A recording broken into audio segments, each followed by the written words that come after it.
এক মুহূর্তে হারিয়েছিলেন একটি পা, কিন্তু জয় করেছিলেন পৃথিবীর সবচেয়ে উঁচু শিখর। 2011 সালে অরুণিমা সিনহা ট্রেনে ভ্রমণ করছিলেন। ডাকাতরা তার গলার চেইন ছিনিয়ে নিতে চাইলে তিনি সাহস করে বাধা দেন। ধস্তাধস্তির এক পর্যায়ে তাকে চলন্ত ট্রেন থেকে ফেলে দেওয়া হয়।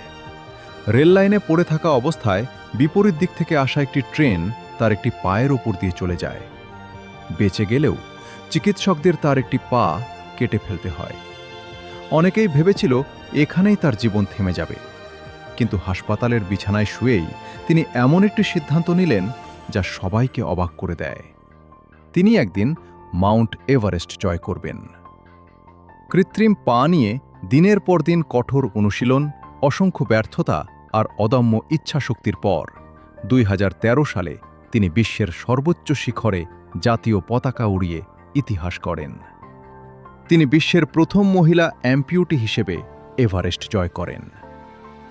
মানুষকে হারায় না তার দুর্বলতা, হারায় যখন সে নিজের স্বপ্ন ছেড়ে দেয়।